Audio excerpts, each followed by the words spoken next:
ancient village of Olofiaye, where the roads were carved by ancestors and the wind carried more than just dust, there stood a grand house made of red clay and silence. It belonged to a man named Adetola, son of a noble diviner and grandson to a line of warriors who never lost a battle. The house was wide, beautifully painted, and filled with people. But it was cursed in a way no one dared to speak. Because no matter how many people filled it, no one stayed. Every servant left within weeks. Every woman who entered as a wife left in tears. Children fell ill. Chickens refused to cross the threshold. The water in its pot turned bitter, but Adetola, he said nothing. The house is blessed, he insisted. My father built it. My mother bettered me in it. Whatever is wrong is in those who enter. But the house disagreed. One night, the roof began to whisper, a sound like breath against the bones of a sleeping ancestor. Adetola ignored it. Then the walls cracked without quake. Then the shadows grew longer even in torchlight. Then the shrine in the corner of the compound, a shrine once built for Orunmila, grew cold. The offerings rotted in hours. Still, Adetola insisted, it is not I. It is not the house.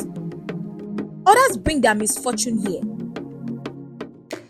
And then one day, a young girl named Imole wandered into the courtyard. Barefoot, thin, eyes like quiet rivers. She was no older than 12, but she looked like she had seen centuries. She stared at the house and whispered, "This house is weeping." "Who are you?" Adetola asked. "The daughter of silence," she said, "and the last gift your mother gave before she died." His heart stopped.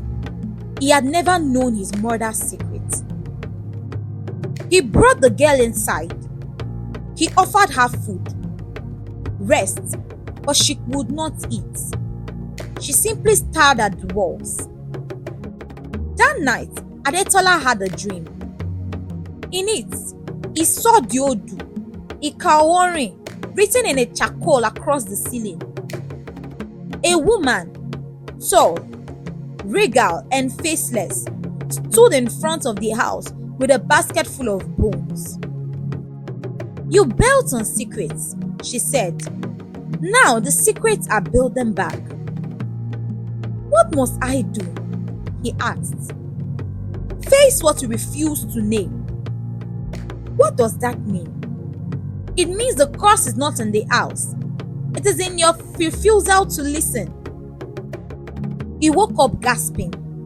Imole was gone. But on the floor, in the dust, the markings of Okanran remained.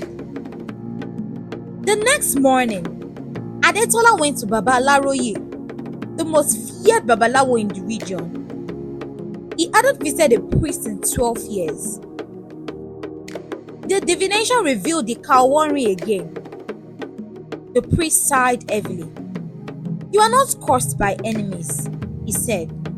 "You are haunted by the things you refused to admit.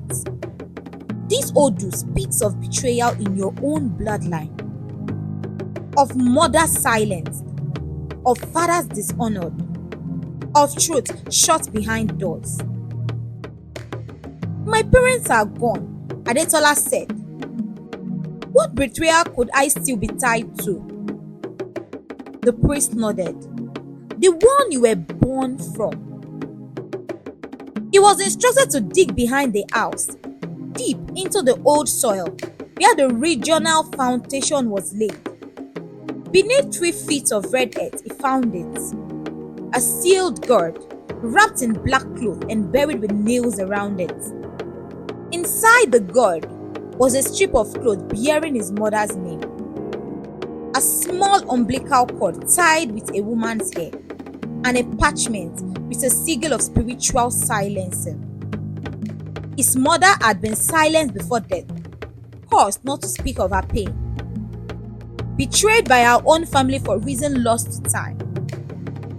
The shrine she built was never honored, her final words never heard. That curse had bloomed like fungus in every room of the house. The ebo required was severe: a white goat for a shoe, 7 bundles of clothes for the women of the town, a public naming of his mother's forgotten twin, Idera, who had died during childbirth and was never buried properly, and a vow of truth to never let silence rot his bloodline again. Adetola obeyed in full. He turned the house into a temple of remembrance. Each room bore the name of a woman forgotten by her family. He invited mothers to come pour libation. He held ceremonies for daughters who were lost. He trained Imole as a priestess. And for the first time in 37 years, the walls stopped weeping. The fire burned without flickering.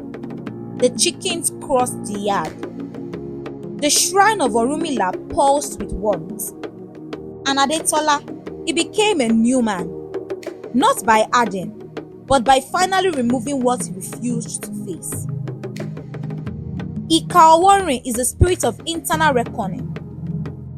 It reveals the damage done when truth is hidden, when betrayal is inherited, and when silence is worn like armor. It's not about being attacked from the outside. It is about being devoured from inside. This Odù reminds us, you cannot build peace on a foundation of unspoken pain. The walls will remember, the ancestors will stare, and eventually, silence will break itself. Let us honor what was left unsaid. Let us bury the bones that were hidden. Let us speak the names again. Ashe.